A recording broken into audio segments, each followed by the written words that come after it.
Bonjour à tous et bienvenue sur The Online Paris Déco Off. Au programme aujourd'hui, les coulisses de l'événement, le pop-up store sur la toile de Jouy et un zoom sur la couleur thématique de cette édition. C'est parti!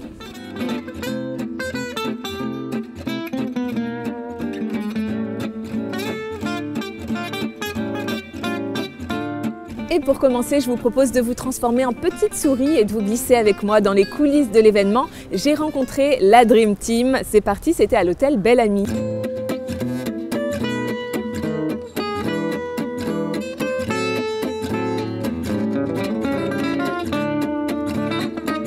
Il y a, c'est vrai, toute une organisation à penser, à réfléchir, à mettre en place.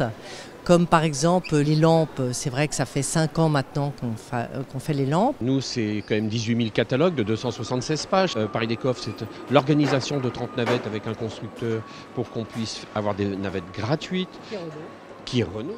C'est aussi dans l'organisation des dizaines de kilomètres de moquettes. On ne se rend pas compte, mais il faut poser chaque moquette devant chaque maison, à l'intérieur des maisons, etc., etc.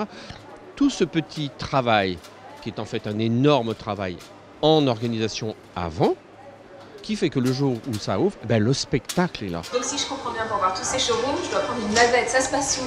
Il faut aller place Saint-Germain-des-Prés, tu as un coordinateur navette et la navette t'emmènera du côté de la rue du Bail. Eh bien j'y vais alors, merci, au revoir. Au revoir. Allez, viens, on y va. Bonjour Télémac. Bonjour, oui, c'est moi. Bonjour, on m'a dit que vous étiez le responsable des voitures, des navettes, c'est ça? On peut vraiment aller partout? Où vous voulez, tant que c'est inscrit dans la manifestation des coffres, vous pouvez venir. Vous pouvez m'emmener rive droite? Vous voulez? Avec plaisir. Allez, on y va. Merci Télémac. Avec plaisir. Merci.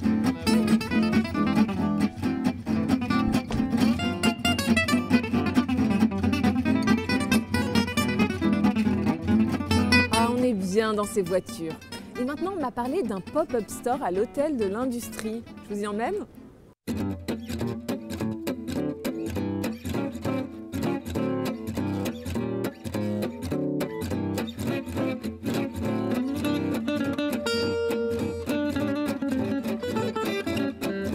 Bonjour, c'est joli ici, qu'est-ce qui se passe? Eh bien écoutez, grâce à Déco Off, le musée de la toile de Jouy a transporté sa boutique place Saint-Germain-des-Prés.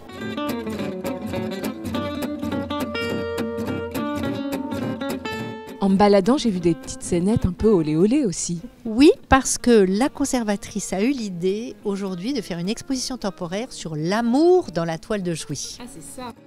Alors l'amour dans la toile de Jouy, il y a beaucoup d'angelots, de scénettes, d'amour, etc. Mais il y a aussi des interprétations modernes de cet amour dans la toile de Jouy. Et Patrick Fray a fait faire par l'actrice Louise Bourgoin, qui est aussi artiste, sculpteur, dessinateur, il lui a fait faire un panneau et un tissu sur l'amour inspiré de la toile de Jouy, où on voit effectivement des scénettes un peu coquines.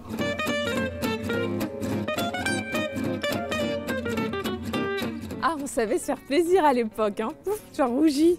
Justement, la couleur, c'est la thématique de cette édition. Artistes et créateurs ont eu carte blanche pour nous en parler. Carte blanche, la couleur, vous l'avez?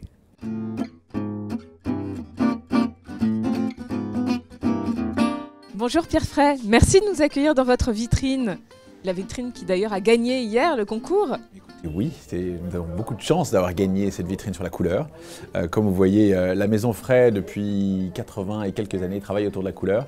Mon grand-père et mon père sont connus pour leur œil pour la couleur. Est-ce que vous avez des couleurs de prédilection chez Pierre Fray que vous développez plus facilement, qui plaisent plus à vos clients?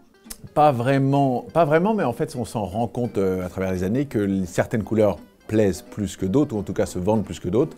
Bien entendu, le rouge est la première couleur, si je peux appeler ça la première couleur. Le rouge, et après le beige, le marron, le chocolat et le noir.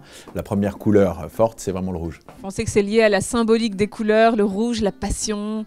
Peut-être, c'est peut-être une couleur qui plaît plus en décoration, qui passe plus en décoration. Un canapé rouge est plus simple à placer qu'un canapé bleu, j'imagine, ou qu'un canapé vert. C'est plus compliqué, c'est plus pointu. Mais en tout cas, oui, c'est une couleur peut-être plus facile en déco. Bonjour Karine Sajot. Bonjour. On parle aujourd'hui de la couleur. Quelle est son importance dans votre processus de création?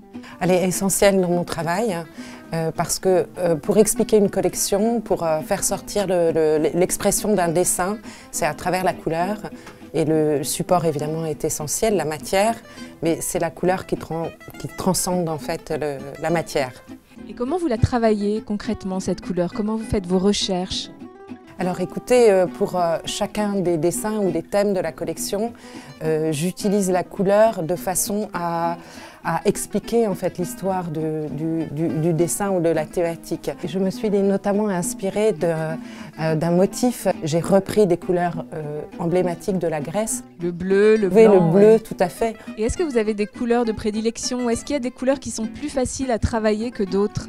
Toutes les couleurs sont... J'aime toutes les couleurs et tout dépend de l'histoire que l'on veut exprimer à travers un motif ou une technique.